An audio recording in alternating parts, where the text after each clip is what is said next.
mumeze neza cyane wowe ubakurikiye umunota sport nizere ko umeze fresh kabisa ibintu ari amahoro cyane ibintu ari fresh byatari twa pop 24 nk'ibisanzwe ibintu urabizi ko tumaze kumenyerana hano ku munota sport nizere ko rero tujye kuba tunabana neza cyane mu makuru abagenda avugwa yaba ay'imikino entertainment ndetse n'ibindi byose bigiye bitandukanye politiki byose bisanga kuri wa eshatu akadomo umunota akadomo com. Hanyuma rero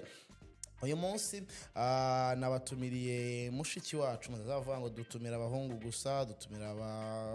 abasiniya gusa cyangwa se abafana gusa. No munsi natumiye umunyamakuru mugenzi wacu afite ikinyamakuru kiyo cyitwa Vida Sports, yitwa Vida Neza Josiane, ndi mu bantu bazi izina ryiwe cyane. Mu minsi yashize uwo bita Ruvanga yigeze kunzonga ambwira ngo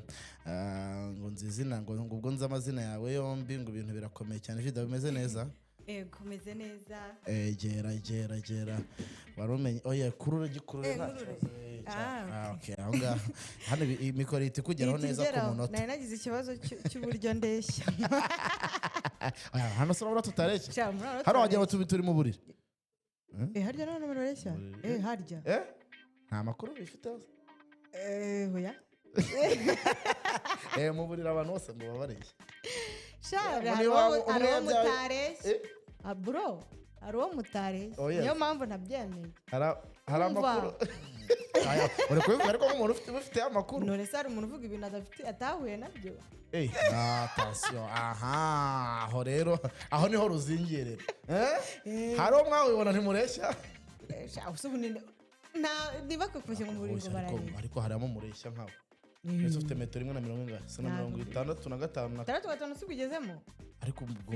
wimwe na 70 urukumva ntago waba gusumba cyane. Ngaro nibazi webyiri. Muri ebyiri niho babiryamye. Bimeze bite? Meze neza. Nikaze ku munota wawe. Murakoze cyane. Niwe mukobwa wa mbere ntumiye kuva nagera. Aha, ngo nyine mfite umugisha. Ahubwo nawe uje kuburesinga urumva ko ari ibintu byose cyane. Nje kuburesinga abantu bagomba gukunda iki kiganiro cy'abakati bakavuga ati murajyanye. Reka ari n'igihe twanakora. Abakire babareba. Na boss. Wendutse cyane. Ni amahoro se? Ni amahoro ndashima Imana. Vida Sports nabonye iyo bita Vida Sports podcast. Ni podcast nyine y'ibiganiro bihoraho. Urumva hano muvuga amakuru twasesenguye ariko noneho ngewe icyo umwihariko nzajya nkuzanira nyine wa mukino umumenyeho twatuntu mu buzima busanzwe nkuko nawe tugiye kukumenyaho twatuntu. Nta kibazo. Ngiye ngiye kugukora nibyo ugiye kuzajya ubakorera. Yego. Ariko si turi bunasesengure se? Cyane. Ubwo urumva ngiye biravanze ariko nge si tuzajya twigira dusesengura. Ni ukuvuga ngo ni ukumuvugisha ubuzima bwe bimeze gute hanze y'ikibuga ugasanga atangaje na twatuntu nyine nk'abakinnyi b'i Burayi urabizi hari utuntu tujya tubamenyaho. Rero nibyo ndi gushaka no mu banyamakuru nawe nzagutumira. Abasifuzi abantu batajya babona nk'umusifuzi hari interview utajya ubona nk'uwikunda rwose sindabona mu kiganiro ariko none azabona akomenya bitaba ntese ubundi biremewe sifuzi menye batemerewe gutangaza ahubwo nuko abantu batabatumira kujya kubabwira ngo ngende uwikunda navuye aha jya gusifura mu kibuga mpuzamahanga. Samuel arabyemera rwose ko ari uw'inzega wikunda Samuel. Uryo wumva ahantu mu Kinyarwanda bamugana bavuga ngo bakubitiye hareba inzega. Inzega niho kwa Samuel. Okay. Buriya kumva nkacucuru umunyamakuru Amini umwarimu wanyigishije economy yitwa Kayibanda cyangwa Papa Christella yari uw'inzega nawe kwa Sam. Cyane. Rero ibyo inzega turasuhuze cyane. Ubwo umeze ute se mu buzima busanzwe? Meze neza mu buzima busanzwe nta kibazo. Turi muri vacances urabona ko narabyibushye amatama yaraje. Izuba ntago kiri ku wapi ndi mu rugo ndyamye byuka ndeba World Cup ndyanywa na stress nkora gasport. Ejo nakubonye aho bita mu bihembo bya BK Pro League. Bro burareka nkubwiye waruteye ubwoba buriya ikintu ugomba kumenya uzi ko wazanye yego agarinde byo bivuga ngo wazanye ikintu ugomba kumenyaho ibintu by'ibirori ndabyubaha ko buriya mu birori ntuzabe nka mwarimu ngo posting ese uramenye uzakora ese uramenye ntuzabe nka mwarimu ngo posting invitation ibyo byubaha ariko ntukakabye ntabwo hariyo wigize ubona se cyane ndabyubaha kubera ko mu birori haza ingeri zitandukanye aboroheje abakomeye ariko mu birori ntabwo uba wakabimenya ko abantu bose tuba dusa neza rero hariya niwe naho none nabonye utungutse kuri red carpet muri ikirori kanzu yawe y'umweru ni nyamo ahantu hari ikirori nzi ko hari umuyobozi ngo ndambara ngo yama kapantaro ni ikanzu ari imyorosheje pe ariko n'ukuntu uvuye kwa minisita wambaye rwose abona ko ari ingano nibaze minisita ibaza nyine ni minisita ifoto urayiriye ko amanya kare keza yiriye mu kanya ndakari ubwo se naba nakariye kari njyaho agafashe imbere oya hari ahantu uba ugomba ubona opportunity kwifotoza kugira ngo n'abo bantu babone ko nyine abantu ifoto nyifitanye na Infantino hari igihe njya nka postinga abantu bari kumubona kuri televiziyo nkababwira ati uriya mugabo njye twarahuye nyine reka nkubwire ifoto ishobora kuguhindura ubuzima mu buryo mwutaruzi hari ifoto imwe nafashe n'umukinnyi ariko yaminduriye ibintu byose uwo mukinnyi rero ndamuketse ntuyinde ni Mayere se Mayere ni Chibuse ni sana Mayere kumforowinga nabyo araguforowinga burya bro turaremereye bro ako vida dutangira wenda twakara agaciyeho wiyongoje gute kuza mu itangazamakuru uri umukobwa ni ibintu nakundaga kuko ngiye nkuzu uri umunyamakuru ariko wiga muri segonderi abantu niba batari banabizi ubwo niba batari banabizi niga muri segonderi rero njye numvaga nzakina football ko n'ubundi hariho abigerageje hehe niga mu wa kane segonderi muri IPRS Karongi abantu b'i Karongi barabizi narakinaga rero ariko mu rugo bari barabyanze batabishaka ubwo rero n'ubundi mbona ntibizabangamira ishuri kubangamira ishuri hitamo kubireka ndavuga ariko noneho kugira mve muri siporo sinareba ukundi kuntu ibindi bintu nkabigumamo ndavugana ariko kuki ibintu ntabikora ko najyaga mbona Ariane ngo se Ariane w'amahoro nyine nkabona ameze nk'umwana nkabona biramubera we rero hari ukuntu yajyaga afata interview ameze gutya ku muntu umusumba ukabona ni image nziza ndavuga why not nangira postinga ku mbuga nkoranyambaga zanjye uvuga ni ubundi watangiye agatelefone gakiriritse abantu bagira ngo urapostinga ngo nase ngo ubwo bushobozi bwa telefone ngo urenze ngo nabukura yari telefone naciriritse ahubwo nkavuga se ibintu numva kuri radio ibintu nyine mba numva ahantu nyine ku maradiyo atandukanye ayo makuru ugiye nyapostinga ngewe nta bantu bazamfurenga bayarebera iwanjye nubwo hari abandi basitari abanyamakuru bayareba bitangira gutyo bikina ca n'ibirambonye ati uyu mukobwa wamuzana muri ibi bintu kapostinga cyane ko ngiye ikintu nyinjiyemo ikintu icyo ari cyo cyose ariko iyo nyinjiyemo njyamo wese nkirimo ugenda ugiye ngenda ngiye dumburi nyine hose ubu uguye muri dumburi nta mpamvu yo kuvuga ngo nageramo ukuguru gusa ngo ukuboko ntibikunda ubwo iyo ca mbonye ndijandika wenda avuga yari iyihe wumbe IP Sport IP Sport ivuyeho yari umuntu wo mu Buhinde ubwo nari maze iminsi ariyo ndiho twicara nk'uko tugasesengura ari nabwo ndi kuri kamera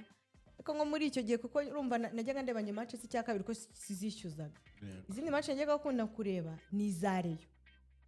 abantu barabyumva neza buretse impamvu zari izareyo nari nziranye n'abakinnyi bo muri ko nashaka gukina umupira muri reyo y'abagore nashaka gukina umupira w'amaguru rero iyo ushaka gukina umupira ikintu cyo ushaka kumenya umenyana n'abantu bagikina njye nari nziranye n'abakinnyi nari narandikiye Sifa ndamubwira ndagufana nshaka kuzamera nkawe Sifa wo muri reyo bati ntari buzaze rero noneho mbura uko nzajya njya gukora imyitozo noneho Sifa bajya gukina akanjyana babwira abantu ku muryango uyu mwana turakinana turakinana yinjira nyine nabamurega bigeraho bakavuga uyu nguyu ni uwacu mwinjira nyine gutyo kiduka gutyo nkinjira kuri buri match zose nyine rero yakinnye cyangwa izo sifa ashaka kureba kubera ko urumva abakinnyi binjiraga ubuntu kuri wa muryango ubwo nyibona iyo IP mbona ikarita yibona rero ubwo mbabonye nuziye kwinjira muri stade nkagenza kureba match zisanzwe ariko kwa playinga biranga igihe rero Yanga yakinnye na Elimeleke ndayibuka ya match y'abaziski ubundi ya match niyo yaminduriye ubuzima ni nayo yatumye ariko umuntu babigizemo uruhare ni Faustin mugenzi urareka nkubwire ni byiza kuba uri umustar ukagira izina ariko ni wiyuba nyine ni wicisha bugufi abantu bazagukunda Jean Faustin mugenzi simbigaruka much respect nyine umukunde ntubu umwemera umwange ariko umenye ko ari umuntu mwiza ngiye bibaze nyine Faustin ntago umuntu akuze kuko ngerega nimero yawe yanditseho ngo Faustin Vita bikwere izina ry'Imana yego dore ko rutajya ngo ndi kukubeshya nimero yawe yanditseho ngo Faustin Vita Faustin ubwo bivuze ngo niwe watumye ngumenya uko byagenda kose ubwo niwe Faustin namusanze nyine kwa kundi urumva iyo match kwinjira twari twapurayinga biranga bafataga abantu bake nyine bafataga bake biranga none utazwi byabaga ari ibindi bintu byari byanjye hariya rero kuko twari inshuti uriya w'ikibuno wo muri AS Kigali hariya igiye gukora ubukwe igiye gukora ubukwe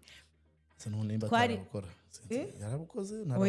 azabukora ku 19 icyumweru arangije arambwira ati bite ni sawa wambabariye ukaza ko hano bari kwerekana ikarita ibintu bya liste bitari kugenderwaho ukahita uza direct gata winjira Yanga yabaziski nyine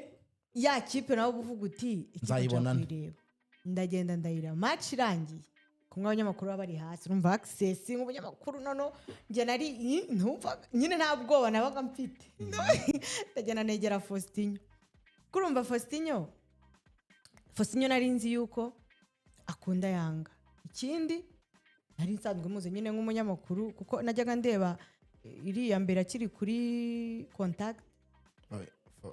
Contact FM kera arifatana akorana afata ku mavuta yego ko nakarariste dufite televiziyo turabona nakarariste kandi akina n'utukiri gato kerere mama hari n'umukobwa bitaga Arina yakoraga kuri Contact Arina ba mu Bwongereza ubu ngubu urabikibona kugira ngo mwibuke rikumva minister attention rikumva arangije rero ndamwegeranye Faustin wiriwe umeze neza yego nose wamaye ikiganiro nyine ndamwibwira ibibazo twakorana manese mvuga nti nyine binakubwiye oya yarambashije nyine aho nkora agira gute oya Faustin buri ariko nkubwire ikintu Imana cyangwa ikintu Imana ishaka kugukora cyangwa ishaka kuzakugezaho na wa murabona ko udashobotse arashoboka kuri wowe nyine impamvu utari kubyizera ubundi reka nkubwire hano wanjye ariko njyewe utagira umuntu uduteranya ni kuri wowe umuntu ashaka kuba afite icupa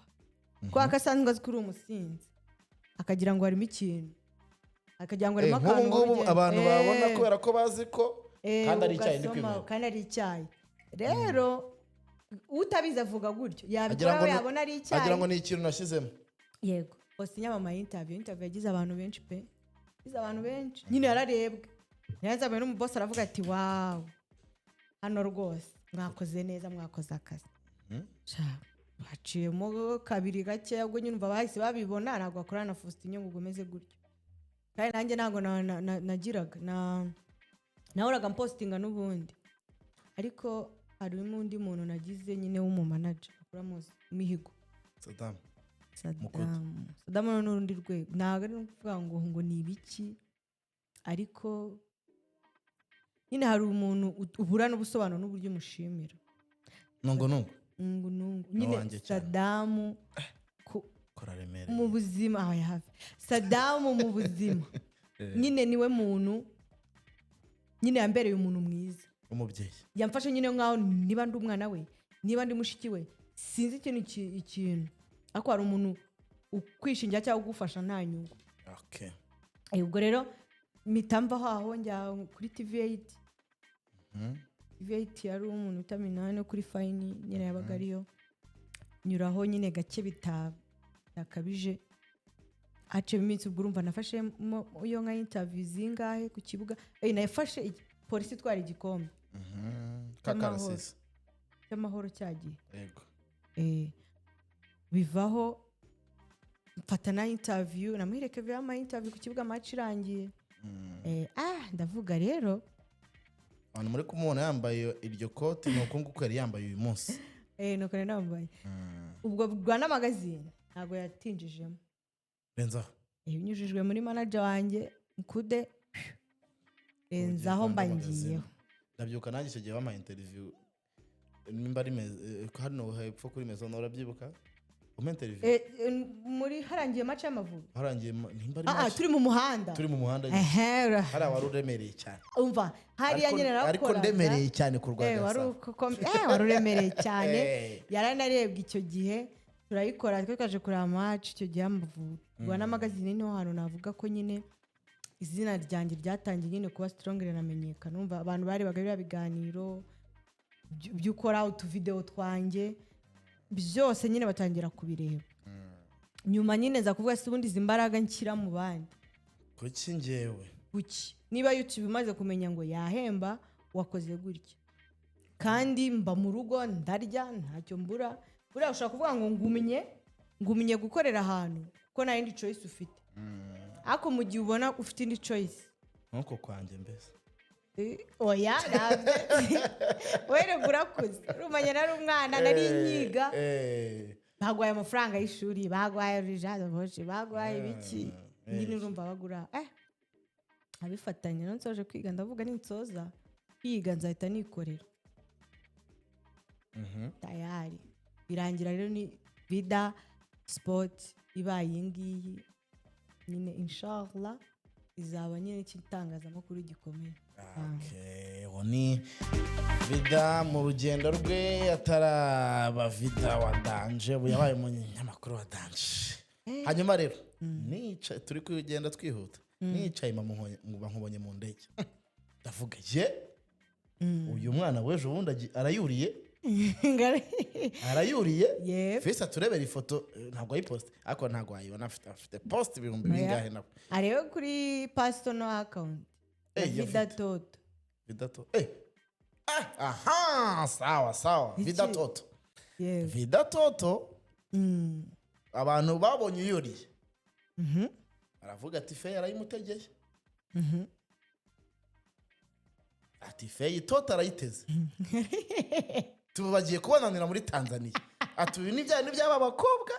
baba bakinjira mu itangazamakuru abantu bakabashuka bajya mu mico yindi itandukanye abantu barakuzi barakuvuga kuri stade ati uyu ni sheri wa Fe Toto ati ni umu person wiwe udukomenta bashyize nk'imitima narumva ubundi mu by'ukuri iby'indege byo abantu bari byumva ko wagiyemo iya mbere wari ugiye iya mbere buriya bya bindi abantu nakubwiye ngo barebere ibyo batareba reka nkubwire nta n'ahantu byari bihuriye usibye kwa kundi utombora nk'ikintu amahirwe nyine icyo uzaba cyo nawe kijya cyangwa wowe uzahura cyangwa wowe muzabana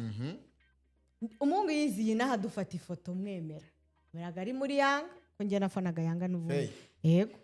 ari we bamayere kubera haruna ubundi ahantu hakina umunyarwanda njye ntabwo ibintu by'umupira kuvuga ngo mbyinjiyemo ubu njyaga mbyumva n'urubuga rw'imikino urubuga rwa ba Pati na ba Frodis na ba Marcel nabaga ndumva ndavuga se ikipe igiye kuza wa mukinnyi nkunda agiye kuza ndavuga ni nzakora ibishoboka mpaka nyine mbonye ifoto biranankundira muri pere buriya ntabwo hagora nko mu mahoro muri pere umugeraho rwose tujya gufata interview kurumva nyine itangazamakuru kinini nabaga nabonye accreditation ibintu byose ndagenda mfata ifoto ndayipostinga pe cyangwa narebwe baravuga biki mwana nyine arashima hari abantu bari hambo umuntu arabizi ko uramufana yateretsemo agatima nakibuka muri iyo comment nyine umuntu uramufana arabizi ko umufana we regana baba barawe okay ni nkuko nanjye ngakuriye wenda arabivuga mbwiraga turagukunda ni ngatamo wowe ndagukunda rero uriya muhungu ari hamwe ni umwana mwiza ni umwana mwiza aravuga nawe ibintu byinshi bikumva urumva 2024 acamo iminsi ubundi ntago muri ubuzima umuntu baba baramubonye akuze ngiye naje muri biriya n'ubundi niga mfite ibindi bintu mbamo kumva mwavugaga ngo dufite imishinga ngo dufite ibiki iyo mishinga rero niyo igira igihe urumva niyo icyo gihe urumva nayo imaze no kwiga nanagiye icyo gihe ndangije kwiga habaho ko bafatanye n'abantu bajya mu mahugurwa nisanga Tanzania bagiye mu mahugurwa sambwira nabikwereka naranogoshe narakana manje none se ubundi ubwo muhungu reka nkubwire ibaze nyine wenda dufatanye ifoto nuko wenda kugutambukamo oya birumvikana ariko nanone abanyarwanda sibyo guhimba ibintu sibyo bavuga ngo abagabo bavuga guriya murakundana cyangwa wapi ntago nkundana nawe ego kowe uramukunda se reka nkubwire tutanabiciye no kuntuza baze ejo bundi bwa my jazz cyane umuntu mwamubonana yafuta yishyizeho umuntu mwamubonana hano nari naramaze no gukura narakuze narafite umusatsi nk'iya 7 ziba shafisi rwose urikumva urumva umuntu musanzwe mubonana ujyayo wenda nkuko mukaryamana nkuko babivuga yari buza akameza jazz kuri nka excited nyine bo bishyiremo ubitekereze ngiye nawe ni urugero dusanzwe tuziranye cyangwa ngiye nawe abantu baravuga bati okay unyuramo unyuramo warangiza ukaza nka kuri ukazina akaba ari gumereza jazz nyine kuri ari umuntu usanzwe munyuranamo yagakwiye guhera ahantu hari prive cyangwa kuri hoteli bakajya ukuntu yambaye bakambona nyambaye no sinari kuba narayishyiraho ngenda hinda banarayishyizeho ariko se nyine hari umuntu ubu bizi neza ko nta kintu yicana n'icyo kiza okay ni nkuko bashaka kukubwira kese ngo urango kafita ngo popunga ibiki kamwe ngo ngiye fida mufata nka sister ntibabyumva kubera iki naga abantu bafite mind ya n'abantu bajya abantu yafoto yanjye nawe kuri Instagram batayayaya gukuntu yarameze gukuntu tumuzi naga abantu bose mutegetswe kugira ibintu bukora no ahubwo nyine hari ukuntu umuntu aba abizi ko uramufana nyine urumufana we wamupostinze igihe kikagera akubwira ati jazz ndayizanye buriya umuntu wabikubwira kubaza neza nasabye kugira ngo bari gusubiza abantu mbwira ngo abanambwira ngabo njyara umuntu egereje agiye kumereza jazz nanamwaka interview bundi papa singiye abantu nkunda y'abakinnyi cyangwa nyine umuntu nkunda kirwa mushaka interview bundi buriya interview bari iya mbere nuko nyine bura kiragihe ifoto akahita agenda nubwo interview bundi kagomba guhagarara kuba kara nyine karanavuze Salisa je m'appelle Vida yes ifoto Flooring Awards is happening here now. Marriott Hotel. Flooring Awards tugiye gutangirwa muri Kigali Marriott Hotel. Vida Sports kubera wowe ugenda ugira se n'indro urabona ko murane interview naga abanyarwanda babyumva mu mutwe niyo muragatwa utari kubyumva oya Mbappe muzahura none afata ukuntu abantu batari kubyumva ubihuze na Fei urawo umusitari ara muri Tanzania abantu bose babahanze amaso abakobwa bamugira ubwire rero ngo araza ngo umukobwa w'inyarugenge bro none wakana kiragiye wenda nk'ubu bibaye wavuga uti okay ako kiragiye ndangije segonderi wenda usibye umubiri nari mfite abo ngo urabona ko umubiri ariko gararo n'imbaraga zawo urabona ko biteye ubwoba nari ko nidukundana muzabimenya urumva ko babireba mu rukundo buhagaze ute mu rukundo mpagaze neza ururimo mfite umuntu Tombebe ndamufite arasanga umuzi cyangwa abantu bamuzi ababa ayo konyoza batana cyane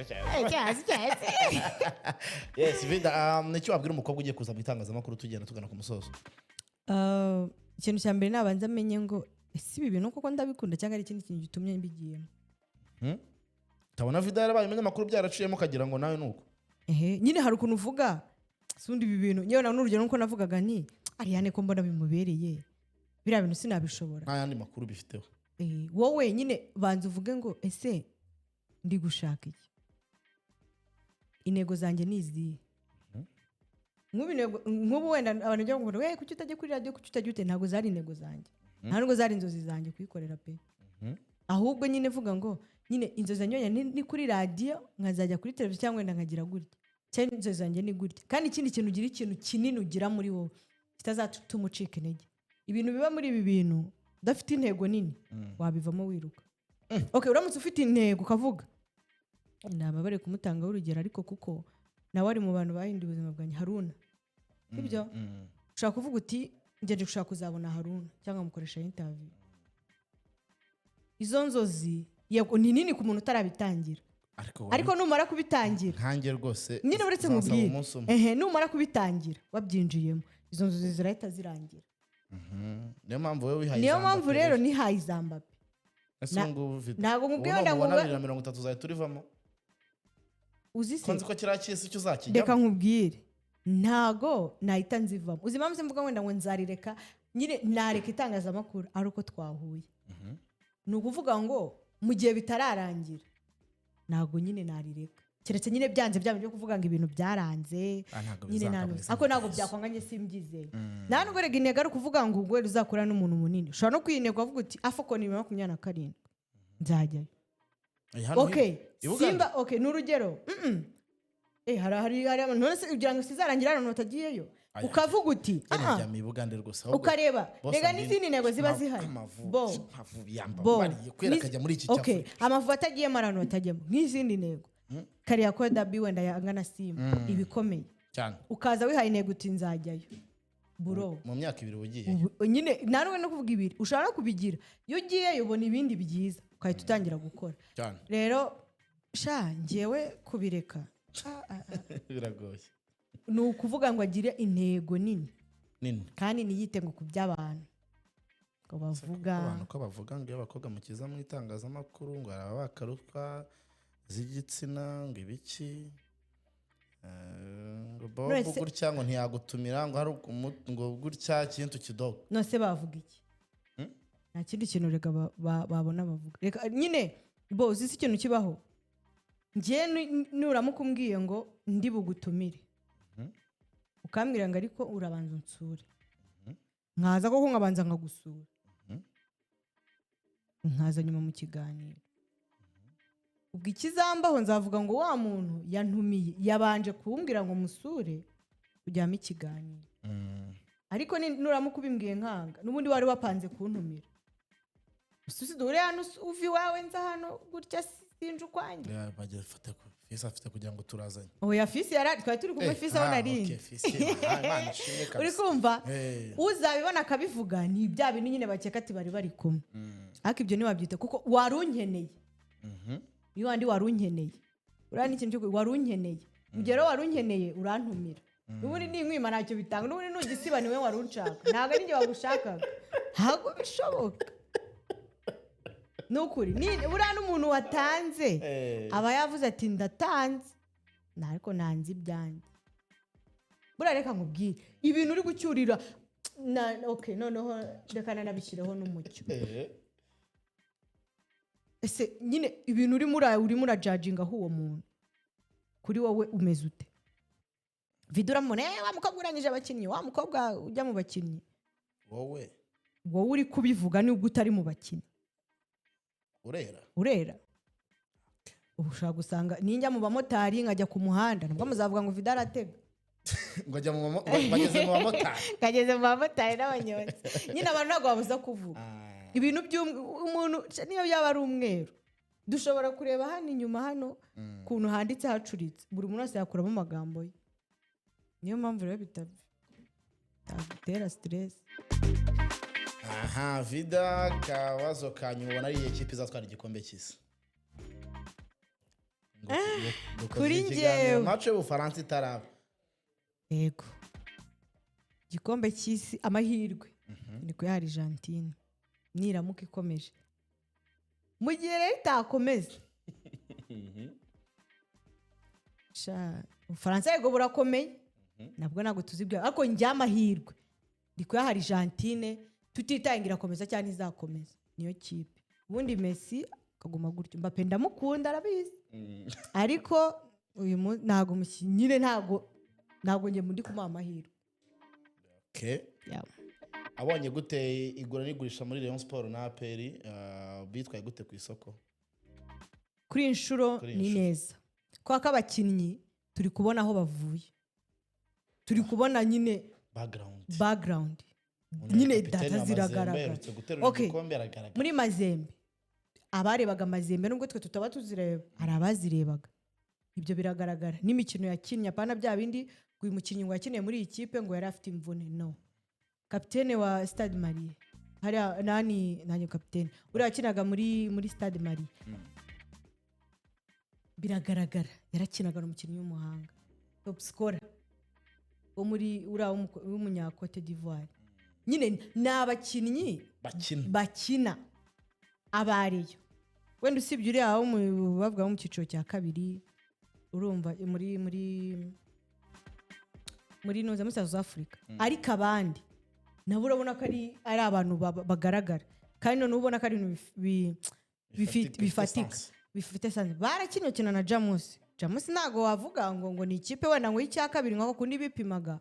ngo tugiye gukina n'icyiciro cya kabiri ugiye gukina ngo na Miroplast ngo turebe ngo urwego rw'abakinnyi. Ikipe ikomeye izakina Sekafa. Ikintu cyiza kindi kiriho Sekafa nuko igiye kubihari. Sekafa niyo buriya itakomeza cyangwa itabirimo izaba yibonye urwego muri CAF Confederation Cup ivuge ngo bimeze gute. Ikindi nyine nakunze kuri apene uvuga ngo ku inshuro none baravuze bati katurebe uno mutoza. Buri abantu benshi nago nyine bakwemera impamvu baheta rebo ako buri ikipe nkuru ikipe umutoza ibyo wamusabye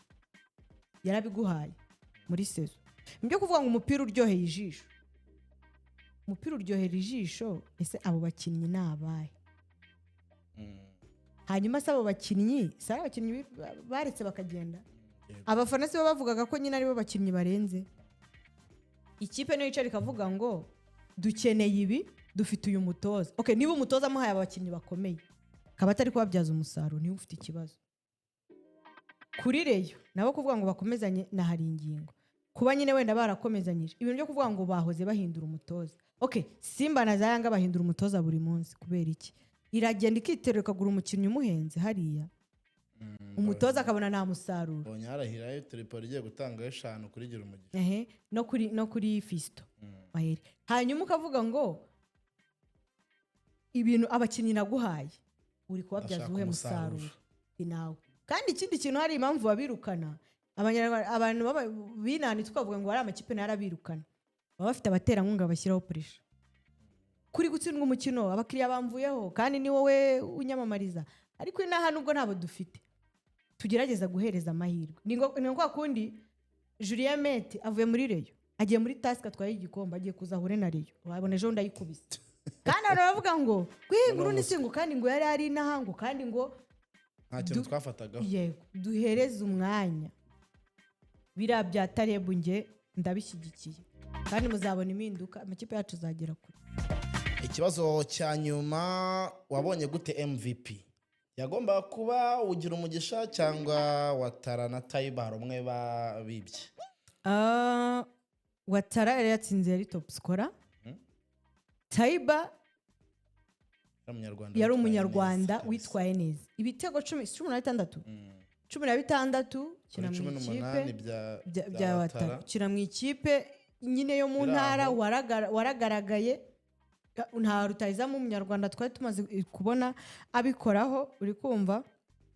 Watara yari mu ikipe yabaye champion. Okay, gira umugisha ni umukinnyi mwiza ku bantu bose bazaga kumureba. Yatanze amasist yatsinze ibitego 8 kuri MVP. Biramutse bireberwa kuri top scorer yari kuba kuri Watara. Niyo byari kureba umukurikira ariko kuri Taiba. Ariko MVP ni umukinnyi mwiza wa sezo. Ibyo bintu tubyumvikaneho. Ni umukinnyi mwiza wa sezo. Ese urabizi ko umukinnyi mwiza wa sezo okay wenda usibye ko bitakunda kubaho. Haramutse hari umukinnyi mwiza uhari wabaye mwiza ariko atari mu ikipe yatwaye champion nawe umukinnyi mwiza wa sezo cyane birashoboka. Rero kuba umukinnyi mwiza okay harimo ibyo Rwanda Premier League yashyizeho byo gutora ngo ayo matora n'ayo majwi nayo bayarebaho ibyo na yaba batora yaba ikipe uko itora wenda ntitukavuge ngo ibintu byari bugende gutya cyangwa wenda ngo habaye ikimenyane ese koko nawe uri kuvuga ko ari ikimenyane kuko gihe umugisha ntabwo yakabaye MVP nibyo bitego 8 n'izo assist urumva byose arabifite okay ni urugero wenda Messi ubungubu afite 8 na assist Haaland yagiye afite 7 nyine hari ariko nanone ku bantu bari gutora umukinnyi mwiza bari kumugira Haaland w'igikundiro kandi noneho gira umugisha yabaye mu ikipe yaba navuga ngo yabaye champion hano hanina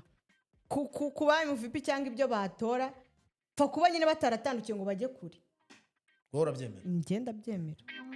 Tumushimire cyane Vida tuzagenda tunamutumira hano cyane tugenda twiganirira hanyuma ubwo mbashimire cyane mwebwe mwari mukurikiye iki kiganiro cyacu ubwo Vida we tuzagenda tumutumira tugende tuvugana byinshi hano ku Monota Sport nitwa Pop 24 komeze kugira ibihe byiza